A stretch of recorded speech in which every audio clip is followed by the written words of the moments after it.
से कहता हूं, सीएए ये देश का कानून है, पत्थर पर लकीर है, ये वास्तविकता है, ये लागू होगा ही होगा और इस चुनाव के पहले होगा। इस चुनाव के पहले होगा, इस चुनाव के पहले होगा।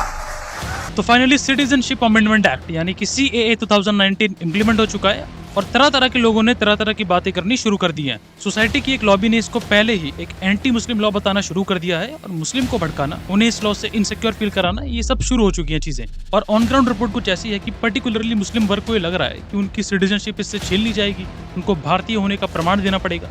लेकिन रियलिटी में ऐसा कुछ भी नहीं है। हम माना कि इस लॉ में मुस्लिम्स को एज एक्सेप्शन छोड़ा गया है, लेकिन उससे पहले ये तो जान लो कि किस चीज में छोड़ा गया है और ये लॉ है क्या। तो फिर चलिए जानना शुरू करते हैं कि आखिर ये सीएए है क्या, किसके लिए फायदेमंद है और मुस्लिम्स के लिए आखिर कितना ज्यादा खतरनाक है।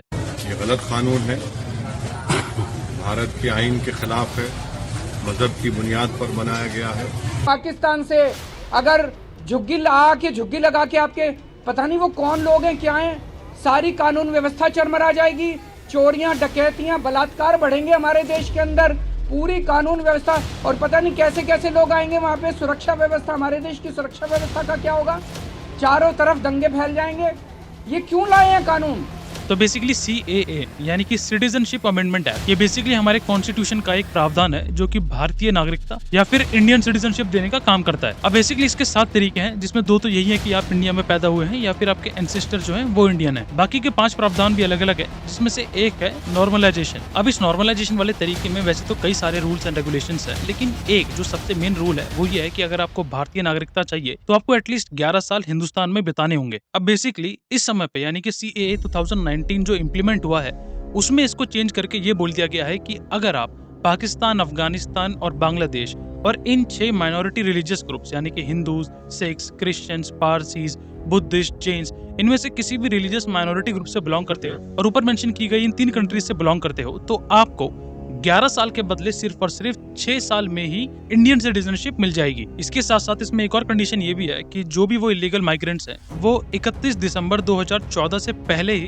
हिंदुस्तान में आ गए होंगे। तो बेसिकली अगर मैं तुम्हें इस चीज को एकदम सिंपल भाषा में समझाऊं तो एक तरह से आप ये लगा लो कि मान लो आप कहीं पर भी जाते हो, जब एयरपोर्ट हो या फिर कोई भी रेलवे हो, तो फिर आप नोटिस करोगे कि फिजिकली डिसेबल पर्सन के लिए एक अलग से लाइन बना रखी होती है ताकि वो आराम से चेक इन कर सके, और नॉर्मल लोगों के लिए एक अलग लाइन होती है। तो आप इस सीएए को ऐसे समझ लो कि वो जो कुछ माइनॉरिटी ग्रुप्स हैं उनको वो फास्ट लेन दे दी गई है ताकि वो आराम से इंडियन सिटीजनशिप एक्वायर कर ले, और बाकी लोगों के लिए भी सिटीजनशिप देनी मना नहीं है, लेकिन उन्हें वही 11 साल वाला रूल फॉलो करना पड़ेगा। अब बात ये आती है कि यार बस और बस उन्हीं 6 रिलीजियस ग्रुप्स को ऐसा स्पेशल प्रिविलेज क्यों दिया गया है। तो आप नोटिस करोगे कि सबसे पहली बात तो एक मैंडेटरी कंडीशन ये है कि वो इन 3 कंट्रीज यानी पाकिस्तान, बांग्लादेश या फिर अफगानिस्तान से बिलोंग करनी चाहिए।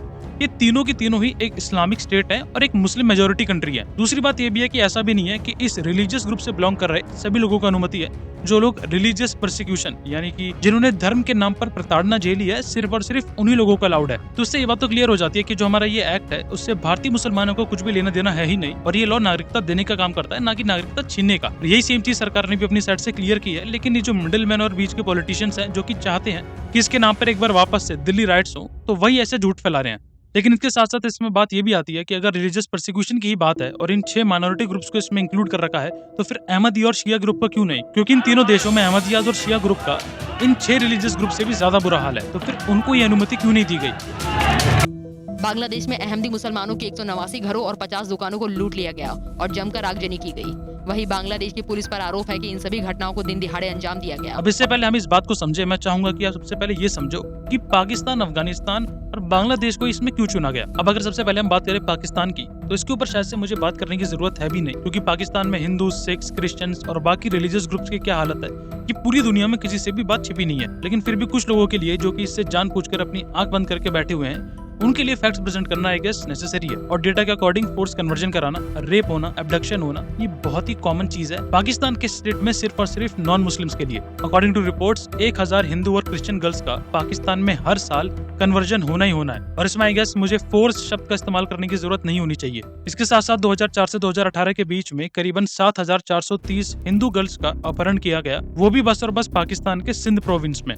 और सिंध वो इलाका है जहाँ पे सिख्स और हिंदू की पॉपुलेशन कंपैरेटिवली बहुत ही ज्यादा हाई है। तो अगर इस सिख और हिंदू डोमिनेटेड रीजन का ये हाल है, तो फिर आप ये सोचो कि फिर बाकी जगहों पर क्या होता होगा जहाँ पर वो लोग माइनॉरिटी में प्रेजेंट होंगे। इसके साथ साथ अगर आप पॉपुलेशन पर भी ध्यान करोगे तो इसमें भी आपको एक बहुत ही सीवियर डिक्लाइन देखने को मिलेगा। आज करीबन 2% से भी कम हिंदूज वहाँ पे रह चुके हैं और इसका कारण यही है कि रिलीजियस परसिक्यूशन के कारण या तो वो उनकी कंट्री से भाग गए, इंडिया आ गए, कहीं और कंट्री में चले गए या फिर उनको मार दिया गया। इसके साथ साथ वहाँ के लोगों की बात तो अलग ही है, लेकिन वहाँ के जो ऑफिशियल कॉन्स्टिट्यूशनल लॉज हैं वो भी कुछ ऐसे ही हैं जो कि नॉन मुस्लिम्स के खिलाफ डिस्क्रिमिनेट करते हैं। वो साफ साफ बोलते हैं कि इस्लामिक लॉ के चलते नॉन मुस्लिम्स को इक्वालिटी का हक नहीं है। अगर आपको पाकिस्तान के किसी भी बड़े ओहदे पर बैठना है तो आपको प्लेज के तौर पर एक इस्लामिक प्रेयर ही बोलनी पड़ेगी, आपके रिलीजन से उसका कोई भी मतलब नहीं है। इसके साथ साथ यूएस स्टेट डिपार्टमेंट ने भी इसके ऊपर बात करी और उन्होंने बताया कि केवल और केवल 2019 में एटलीस्ट 84 इंडिविजुअल्स को ब्लास्फेमी के केस में जेल भेजा गया था, जिसमें से 29 लोगों को मार दिया गया। उसके साथ साथ मंदिर टूटना तो वहाँ पे बहुत ही ज्यादा कॉमन बात है। किसी मंदिर को तो तोड़ के मिठाई की दुकान में कन्वर्ट कर दिया गया है, किसी मंदिर को तोड़ के वहाँ पे एक होटल बना दिया गया है, और अगर बाई चांस वहाँ पर किसी मंदिर को बनाने की अनुमति भी दे दी जाती है तो रातों रात ही उस आधे अधूरे मंदिर को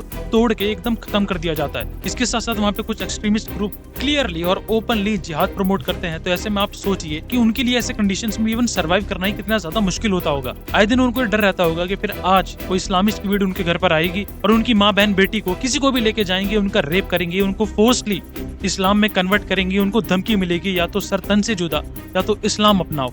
ऐसे में आप सोचिए कि उनको रहने के लिए ही कितना कष्ट होता होगा। अब ये सब चीजें सुनने के बाद आपको भी बाकी लोगों की तरह यही लगेगा कि पाकिस्तान में ही सिर्फ और सिर्फ इतना बुरा हाल है, लेकिन असली में बांग्लादेश की खबरें शायद से आपके सामने आती ही नहीं है, क्योंकि बांग्लादेश में भी बिल्कुल सेम या फिर मैं बोलूंगा इससे ज्यादा ही बुरा हाल है। और फिर खैर 1947 का पाकिस्तान हो या फिर 1971 के बाद का पाकिस्तान, तो पाकिस्तान हो गए है ना। तो बांग्लादेश के हालात कुछ ऐसे हैं कि पॉपुलेशन के मामले में 1951 में हिंदूज 22% थे, जो कि घट कर 2011 में 10% हो गए, और 2022 के सेंसस के अकॉर्डिंग उनकी पॉपुलेशन सिर्फ और सिर्फ 7.9% ही रह चुकी है।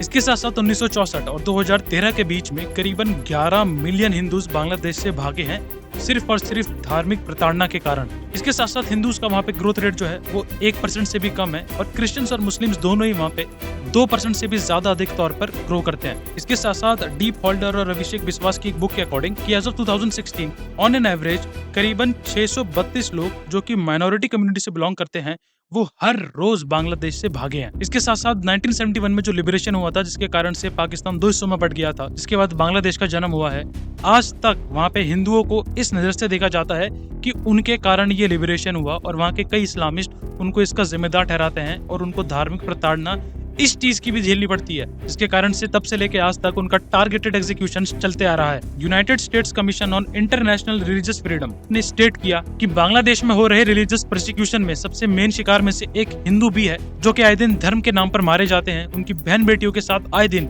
खुलेआम रेप किया जाता है, उनको धमकी दी जाती है, किडनैप किया जाता है, घर छोड़ने को बोला जाता है, देश छोड़ने को बोला जाता है, धर्म परिवर्तन करने को बोला जाता है, और ये किस्सा हर रोज का है, ना जाने कितने हिंदुओं और बाकी माइनॉरिटी ग्रुप्स के साथ का। इन शॉर्ट, बांग्लादेश अगर पाकिस्तान से टूटा है तो हिंदूज और बाकी माइनॉरिटी ग्रुप्स का हाल भी पाकिस्तान जैसा ही है। अब तीसरे और आखिरी देश अफगानिस्तान की बात करें तो उसकी भी बात आप सुन लो। अफगानिस्तान में आज के समय में जो मेनली हिंदुइज्म प्रैक्टिस किया जाता है वो पंजाबीज और सिंधीज के द्वारा प्रैक्टिस किया जाता है, और डेमोक्रेटिक रिपब्लिक ऑफ अफगानिस्तान तक तो यहाँ पर कई हजारों हिंदूज मौजूद थे, लेकिन आज ये नंबर 1000 से भी कम रह गया है, कुछ हजारों से 1000 से भी कम। और इसका कारण वापस एक निकल के आता है, persecution on the name of religion. 1996 और 2020 के तालिबान के रूल में तो हिंदूज को अलग से एक येलो स्कार्फ पहनने के लिए बोला जाता था, ताकि वो दूर से पहचान में आ जाए कि ये नॉन मुस्लिम है।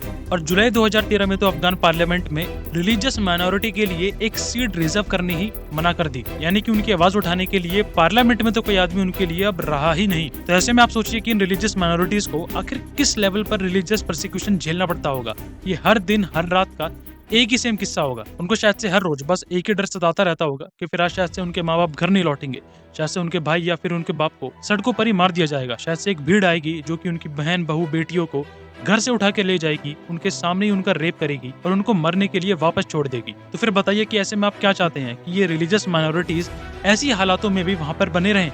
उसके साथ साथ अगर आप बात करें फाइनली कि अहमदियाज और शिया मुस्लिम्स का क्या होगा, तो फिर पहली बात तो ये समझ लो कि CAA एक पर्टिकुलर रिलीजन को टारगेट करता है, किसी भी रिलीजियस में सब डिवीजन को नहीं। यानी कि अगर किसी हिंदू को बोला गया है तो उसमें ब्राह्मण क्षत्रिय सभी शामिल होंगे, और अगर किसी मुस्लिम को मना किया गया है तो उसमें अहमदिया, शिया, सुन्नी सबको मना किया गया है। इसके साथ साथ ये भी मान्यता है कि मुस्लिम्स में कास्ट डिस्क्रिमिनेशन तो है ही नहीं, तो फिर मुस्लिम मेजोरिटी कंट्रीज में ही मुस्लिम होने पर डिस्क्रिमिनेशन हो, इसका विश्वास करना शायद से थोड़ा मुश्किल होगा। इसके साथ साथ आप मुझे ये भी बताओ कि भारत का पार्टीशन हम पहले ही 2 बार सह चुके हैं, और वो भी धर्म के बेसिस पर। तो अगर उसके बाद भी वहाँ के मुस्लिम्स को हमारी सिटीजनशिप चाहिए, तो फिर हमने अपना पार्टीशन सहा ही क्यों? भारत का विभाजन फिर कभी धर्म के बेसिस पर होना ही नहीं चाहिए था। साथ में आप ये चीज भी जान लो कि लीगल तरीके से सिटीजनशिप देना ये ज्यादा बेहतर है कि आप इलीगल तरीके से अपने स्टेट में बाकी मुस्लिम लोगों को, बाकी वर्ग को अपने स्टेट में बसा लो, बस और बस वोट के लिए। खैर कई पॉलिटिशियंस हैं जो कि अभी भी ये बोल रहे हैं कि वो CAA को इम्प्लीमेंट होने ही नहीं देंगे, लेकिन उनको शायद से ये भी नहीं पता कि फिर ये स्टेट का नहीं बल्कि सेंटर का सब्जेक्ट है। CAA इम्प्लीमेंट हो चुका है और पूरे देश में इम्प्लीमेंट हो चुका है, लेकिन इससे किसी भी इंडियन मुस्लिम को परेशानी नहीं होगी, उनसे कोई भी दस्तावेज या कागज नहीं मांगने वाला। आप इन लोगों की बातों में तो बिल्कुल भी ना आए।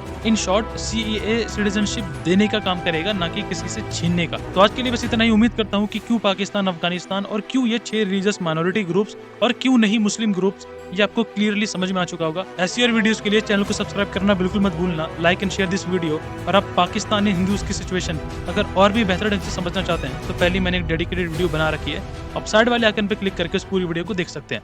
जय हिंद।